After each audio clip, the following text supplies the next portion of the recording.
All right, Greg. Tang, man. I haven't heard that one in a long time, man. Tang.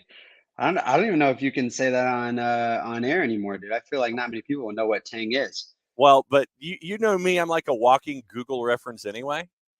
And what we've thought about doing here at SDH is like after every show, come up with a Nelson annotated where every single obscure reference that I make, there's an explainer posted someplace. Okay, this is what this is that what Nelson was talking about. So, I get it. I get it. So This literally, is my my vitamin C daily mimosa. There you go. the daily vitamin C mimosa, excellent. Excellent. And because we all know that we need those, we need that daily dose of vitamin C. I mean, I will tell you this: no lie, I take 10 separate pills when I get up in the morning, and a lot of it has to do with body maintenance and things like that. I'll take cranberry and multivitamins and things like that. I don't do things I'm right there with you. a liquid sense, but yeah, when it's like I have this big bin in my bathroom, it's like, okay, 1, 2, 3, 4, 5, all the way through and trying to figure out what's going on.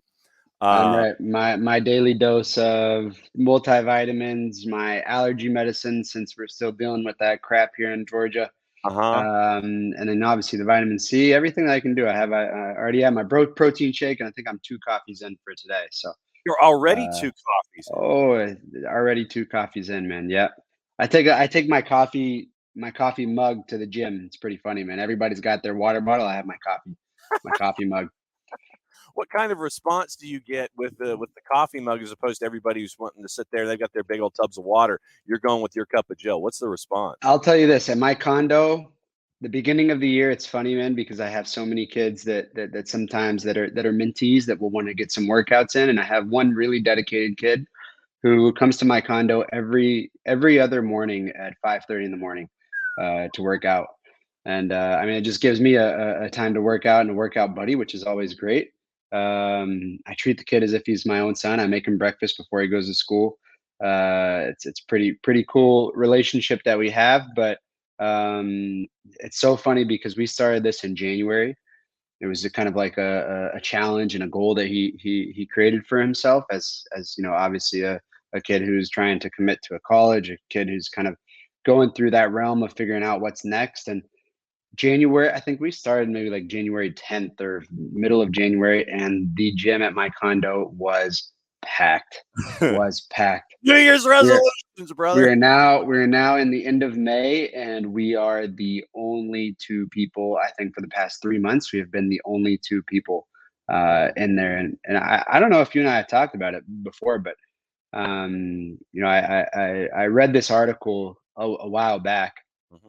And it said to not create goals. Did you and I speak about that?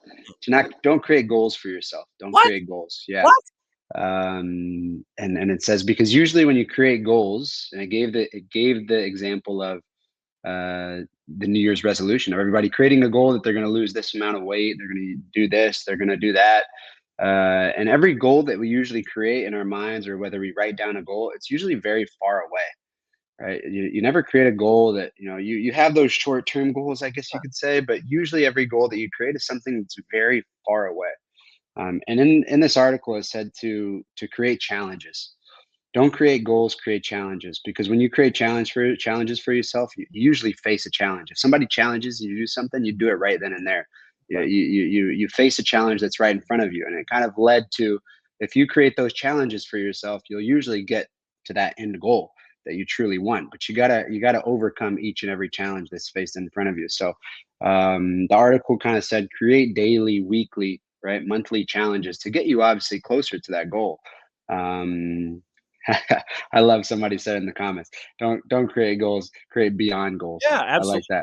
I like that. But it's for us, it's cool to see it's cool to see kids that are truly dedicated and committed to kind of working towards what they truly want. And I always say I will always support, I will always guide as much as I can, but I can't teach that inner drive and that inner motivation. I can give kids tips. I can give kids tips and ideas and plant the seed. But it's ultimately up to them to kind of really grow within their own mindset and within their own game. So for me, when I sit there and say that one of my goals has always been world domination within my own sphere, I guess that you can take that as either a short term or a long term thing, depending on the steps that you want to take to get to that end goal. Yeah. Did you watch Pinky and the Brain this morning, man, or what? No, I did not. Uh,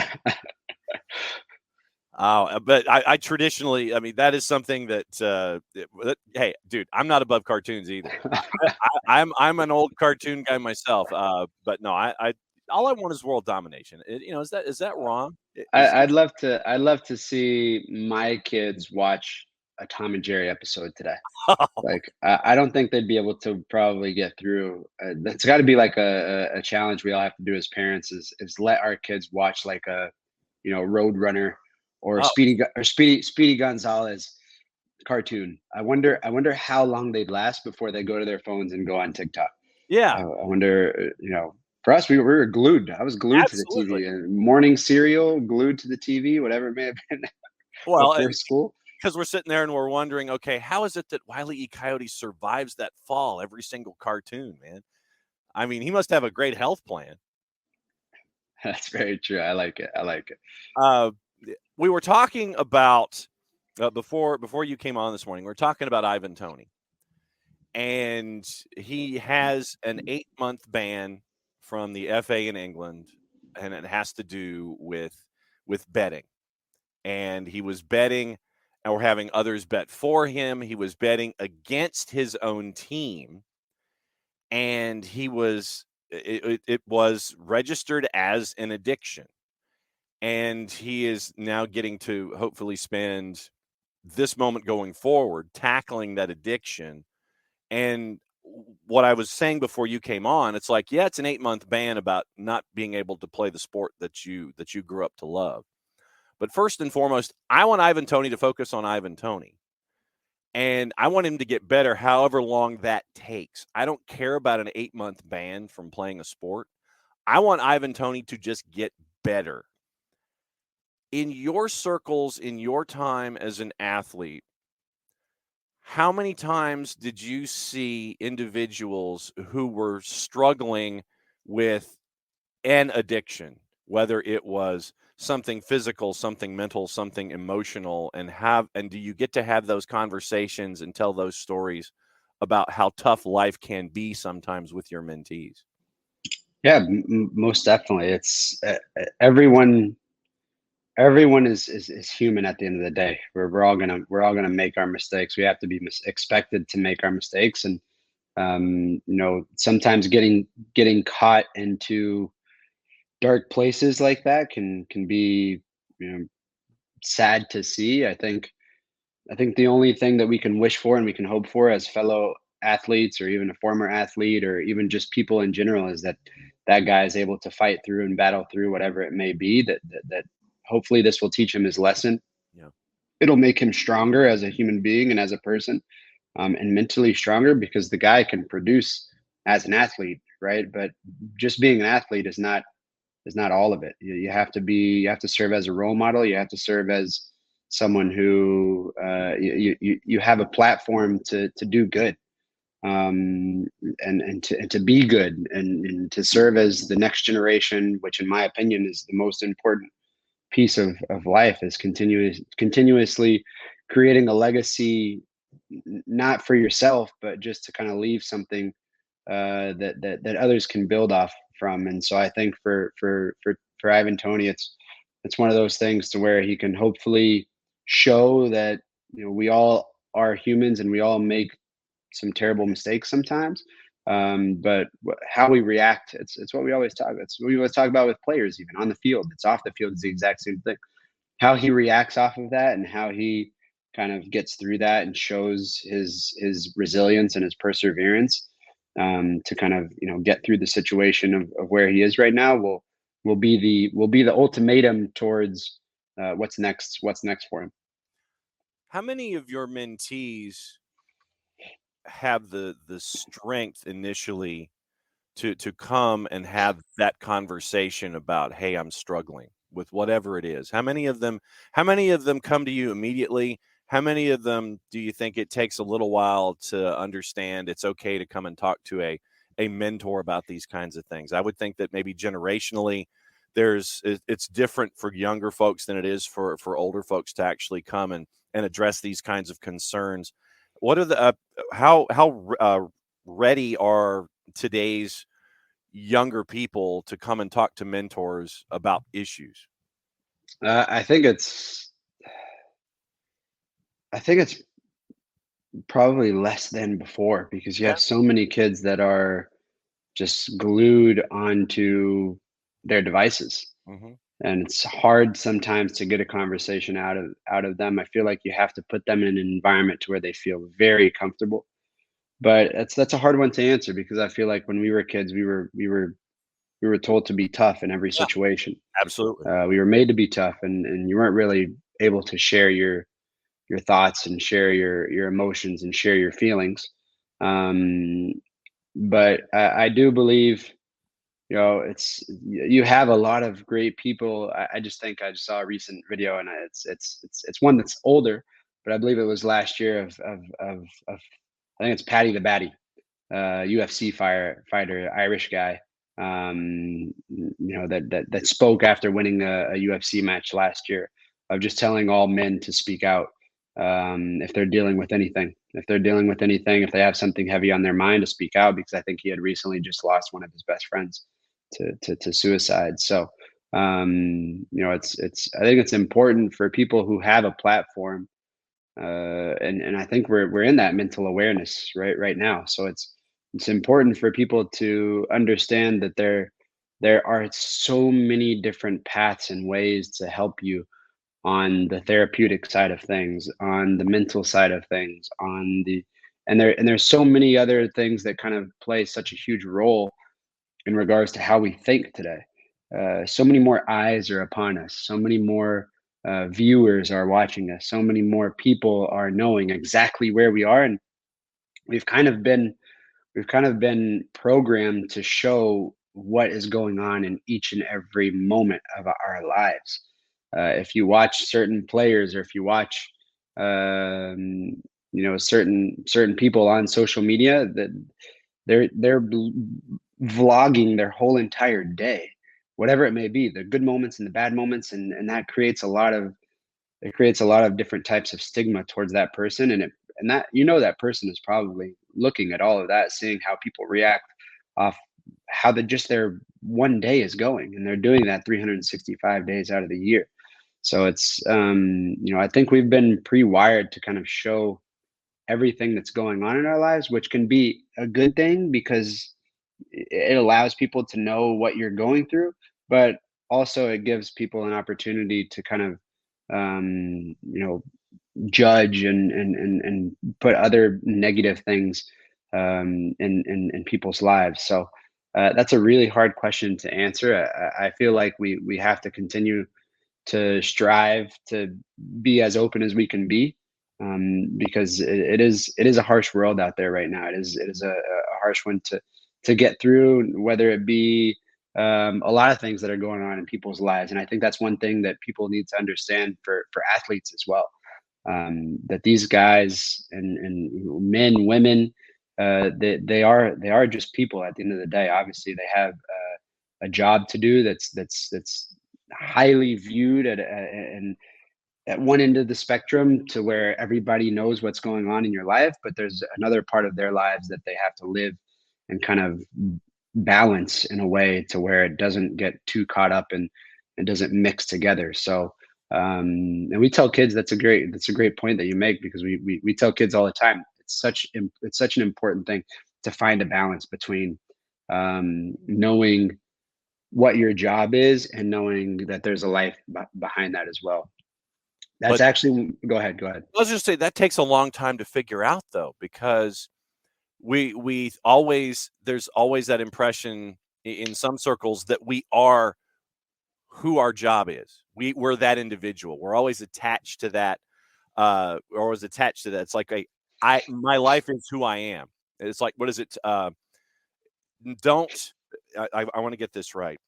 Uh, don't what is it? Don't work to live, live to work. It's one of those. It's like don't live to work or work to live. I forget which one is. It's flipped. It's like don't do one, do the other, and it has to do with uh, living and working. Don't let your work be your life. Basically, is the whole thing. But I think that a lot of times we're so consumed in that notion of this is our identity, this is who we are. We get wrapped up in that idea that it's difficult to separate that sometimes because of everything that we invest in that idea of who we think we should be. Yeah, I think one of the coolest questions I got was actually yesterday night from a mentee who's a kid from New York who is a very, very intelligent individual. And that was one of the most interesting questions that I've had so far is that he asked me, how did I differentiate at one point in time in my career of soccer just being a job Mhm. and also having a personal life? And that was such an interesting question because this is a kid who's 15 years old. And, obviously soccer is his biggest passion. Soccer is what makes him happy. Soccer is what kind of probably drives him each and every day.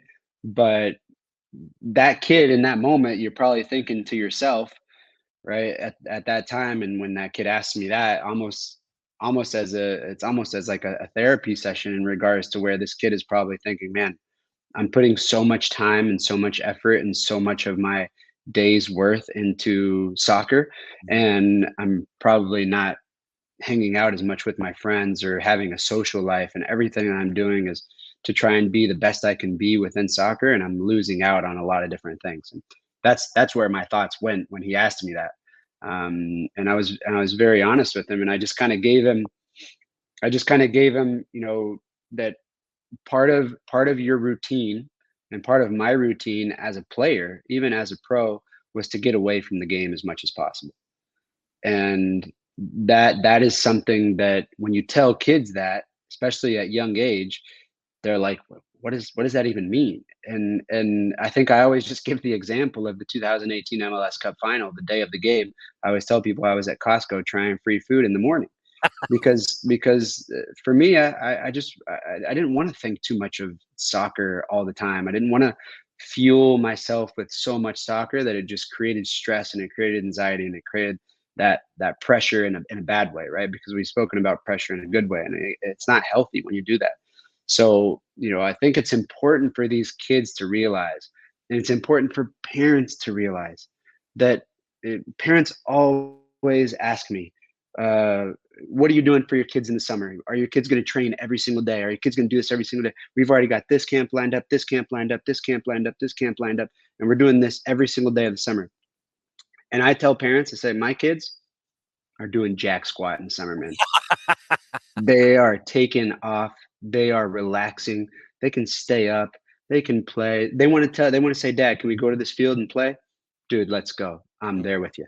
Right. But I'm not going to be the one to tell them, man, you need to go do this. You need to do this camp. You need to work on your speed. You need to work on your agility. You need to work on this.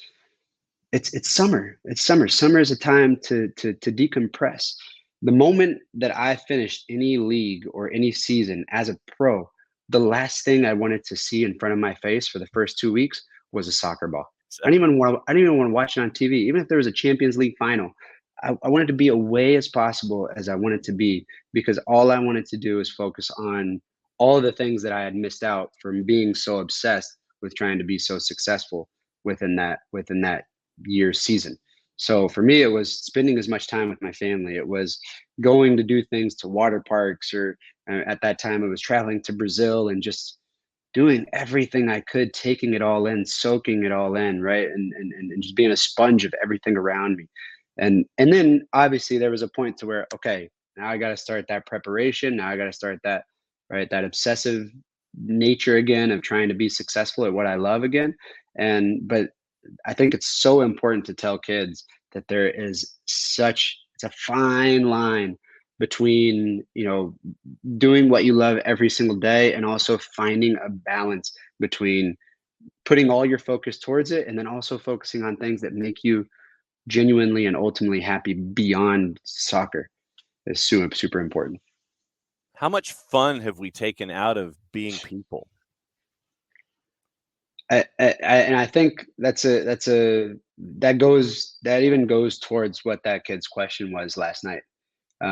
Because I always show kids, and this kid's 15 years old, and it's important. I show him the 24/7 athlete mindset, and it's the iceberg that we have of what people see on top, and it's very little of the fame, possessions, money, cars, sponsorships, right? Whatever it might be, right? That's when somebody sees somebody famous. That's usually all they see. A lot of these kids that I tell them my story of failing, or I tell them my story of the hurdles that I've been through within my career.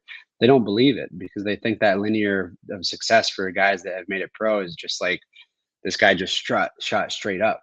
But then on the bottom of that iceberg are the mental and physical trauma. It's the loneliness, it's the travel, it's the relationships with different people, with different cultures, it's the adapting to new environments, it's the dealing with injuries, it's dealing with depression, dealing with pressure, dealing with all of these different things that people, that's that's what you go through to try and be successful in what you love. And um, yes, you have to embrace those things. Yes, you have to cherish those things that's on the bottom of that iceberg, but you cannot ever forget your why. You can't ever forget the reason you're doing all those things is for what you love, what motivates you in the first place.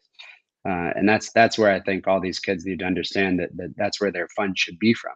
Yes, you want to push yourself to the max, of course, but you can't take the fun out of that. There's a fine line between having fun and doing too much to burn out. And I wanted to, Greg Garza hanging out with us here from Beyond Goals Mentoring for the Friday Free Kick.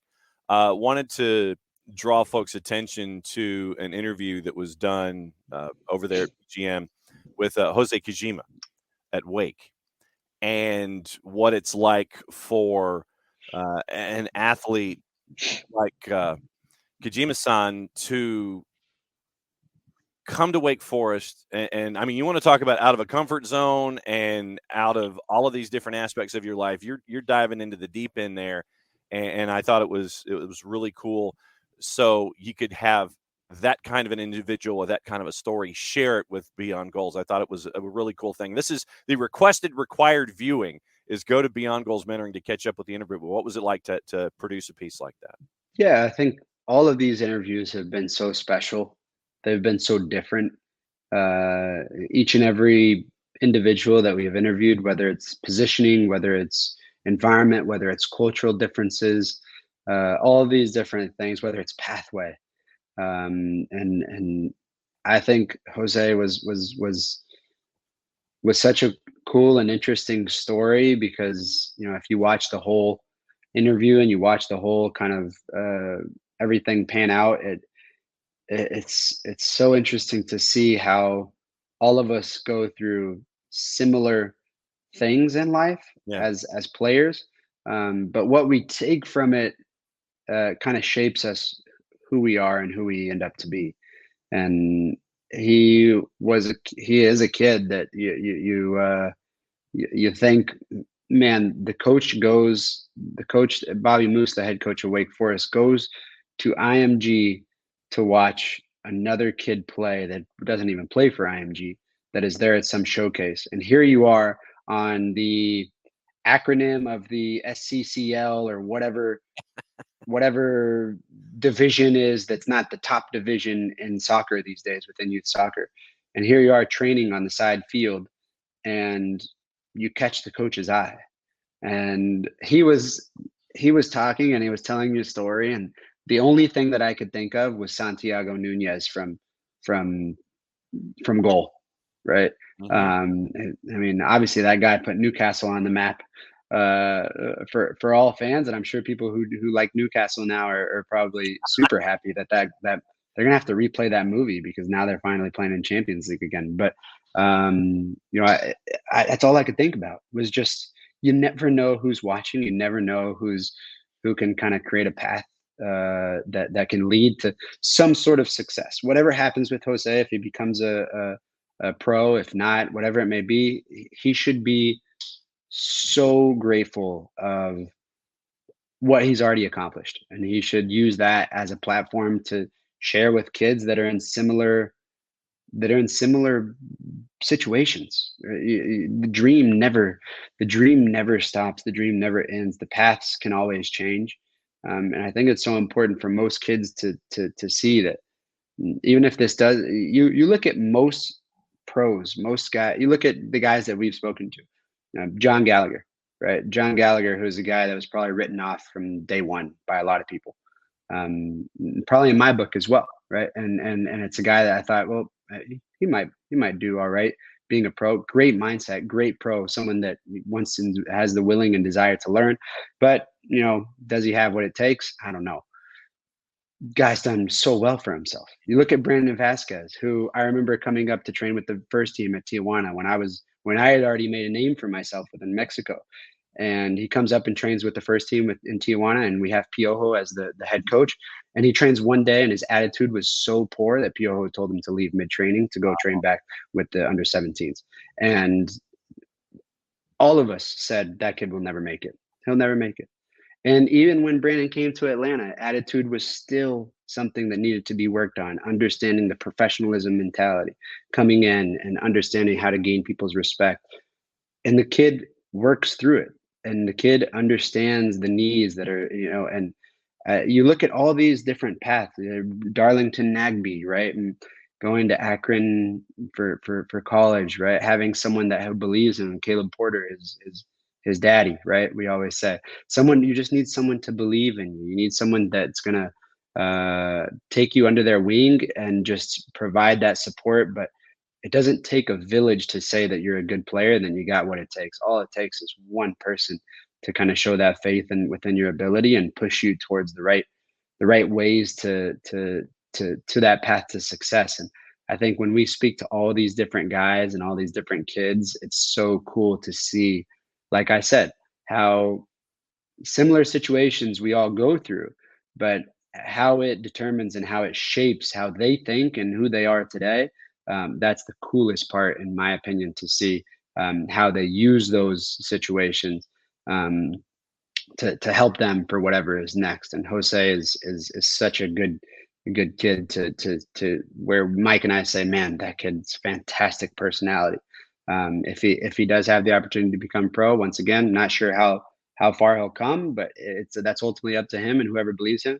But he's got the right mindset. So that was pretty cool to see. Save this answer for the next time you're on, and I'll ask Michael the same thing.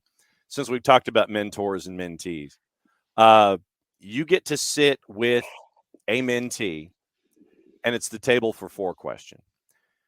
Who would be the other two folks that you could sit there and have your morning mimosa with the mentee at 5:45 in the morning?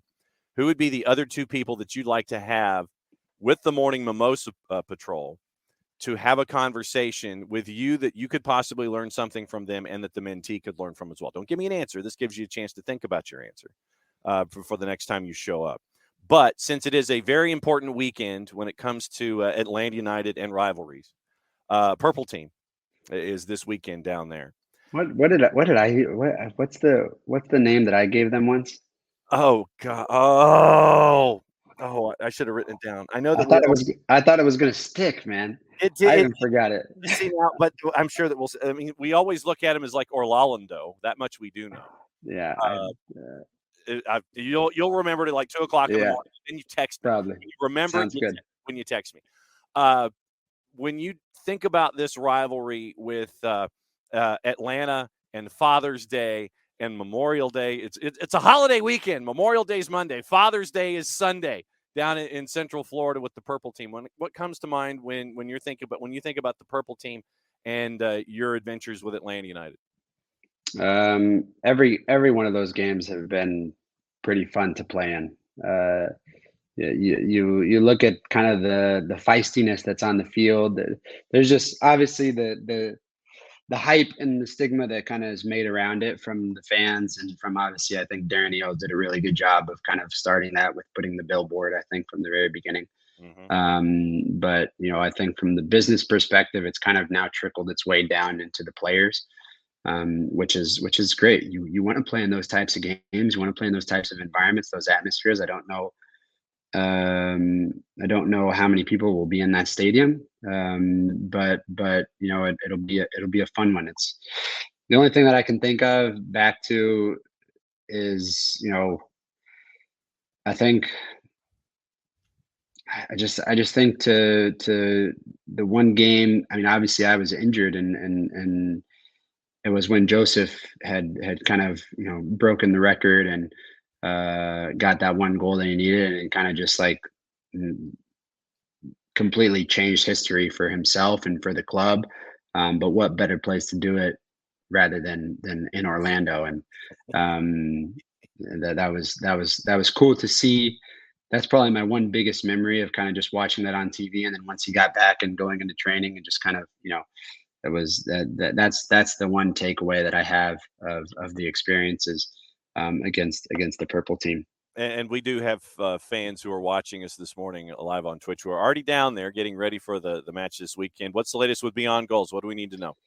Same old, man. Still obviously helping so many kids out there get through these weeks of tryouts, get through kind of understanding how to take a break, now when to take a break, what to do to get your mind away from the game within these next couple of months. And as always, anyone who would ever love to support or sponsor any mentees and any other I would say underserved communities, and we're always open ears, and we love to do what we do. And so anyone who would love to reach out to us and help out in any way whatsoever, whether it's volunteering in whatever way possible, just let us know.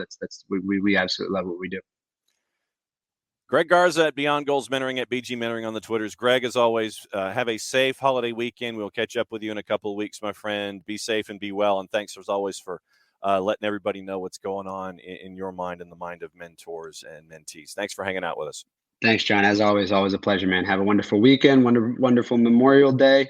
I will be at a 5v5 tournament all day on Memorial Day. So anybody has a kid and that will be out there, I will be out there. I have to unfortunately coach, so I will be out there. I know it's like I always say, as a dad, I'm the furthest one away. As a coach, yeah, little different. Oh man, so that's why I like being a parent more. Take your morning mimosa stack with you, because I think you're going to need it, brother. All right, man. See you later, dude. Take care. Be good. Greg Garza, everybody.